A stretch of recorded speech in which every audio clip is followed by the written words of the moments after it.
Hello and welcome to today's video. Today we are looking at Mind Over Matter by Cirque Colors. This is another re-released polish. It is a sky blue with a silver magnetic pigment. I didn't actually have this on my wish list, but I was in there and I just decided to grab it. I do have other blue magnetics, but they're all very dark, and having something more mid-tone just sort of piqued my interest in that moment. Now, the truth of this video is, when I did the video for Good Vibes Only, I did not have the horseshoe magnet yet, and I held back my footage for this, which I actually did swatch at the same time. Now that I have the horseshoe, I went back and redid all of my full hand shots. So it's the same footage that I took way back in the summer for my actual application, but the full hand shots are newish.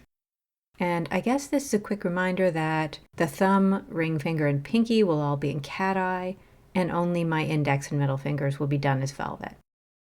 And hilariously, in my first coat, I forgot to grab my magnet. Luckily, I recognize what I'm doing wrong pretty quickly and go back to grab the magnet. But I guess this gives you some idea of what this might look like without being magnetized. Now, I actually thought when I put this on the first time, it was more jelly than Good Vibes Only. But on the second application that I did, it didn't seem that way. So I'm not really sure what's up with that. Maybe it's just a matter of my own flawed perception. In my older footage, I did need 3 coats to cover my thumb, but only my thumb. All the others were done in 2.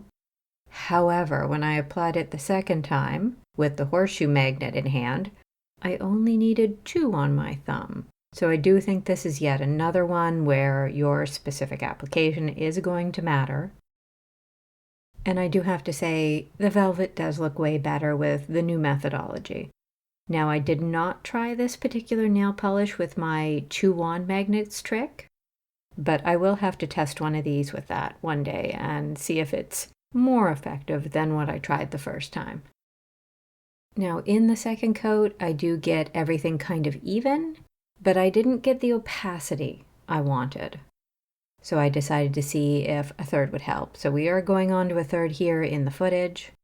Again, this is the older footage. And I don't know if you're going to be able to see it on camera, but I also had some what looked like uneven pigment speckles. It didn't look like unmixed pigment, but it almost looked like I hadn't shaken it for several weeks and then just decided to apply it. And that is not what happened. I almost always shake my polishes 10 minutes before I use them.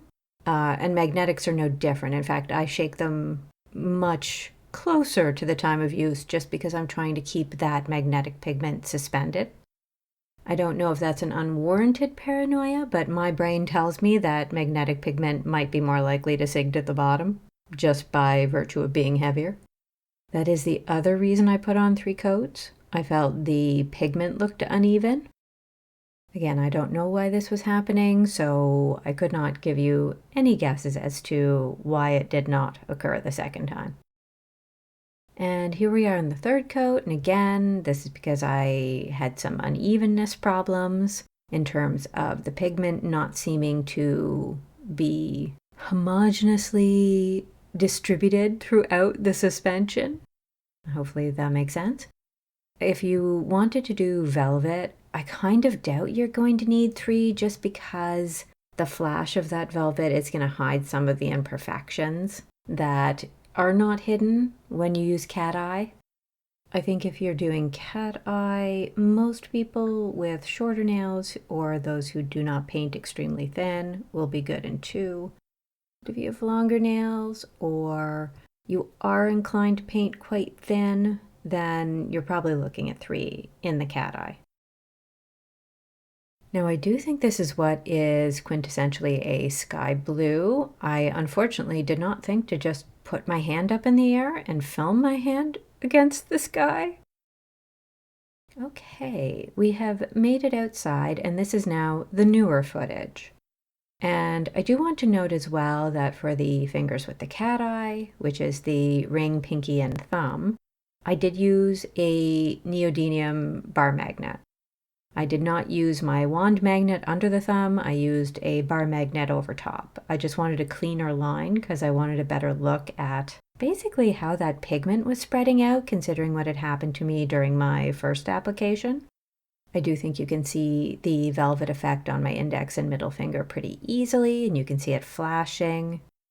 I did like this much better with a tighter cat eye and with the velvet that was created through the horseshoe magnet. So now I don't despair quite so much for good vibes only. I haven't reapplied it yet, but I feel like I might like the effect that's created using those tools. It's strange. I've never actually worn a full hand of velvet yet, just because I've been testing things out. And I don't know how I'm going to feel about having an entire handful of velvet of the same polish. In the shade, something very interesting happens to the magnetic effect.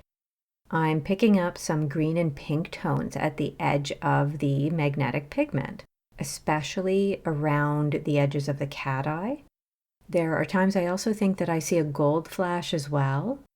At first I thought this might be a color picking up from the trees, but that does not explain the pink. I am nowhere near anything but trees. So if I saw greens and browns, that would make a lot of sense. But I'm not. I'm seeing greens and pinks and golds. And I just want to say this was something I noticed in person. This isn't something that I took the footage, came inside, started editing, and then started noticing there. No, this was absolutely apparent in person and while I was filming. It is kind of cool. I kind of like that there's sort of like what I'm thinking of as artifacts in it, that it will give you a color reflected back at you that you didn't think was there. I actually think it kind of makes it more interesting for me.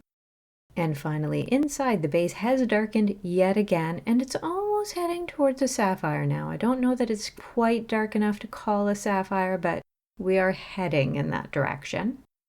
And I was really surprised how well I was still able to see the velvet effect here. I thought inside with less illumination, I just wasn't going to see it flash very much. It's not as much of a flash as you get in the sun, but it's still pretty good. And that is all for today. Thank you for watching. Please subscribe so that I can tape fishing reels to my wrists and do my best to throw line into the trees and make myself into Temu Spider-Man. Please enjoy a clip of my bald blue jay. Please note he's absolutely fine. They shed their head feathers all at once several times a year, and then they look a little bit ugly for a couple of weeks as they grow them all back.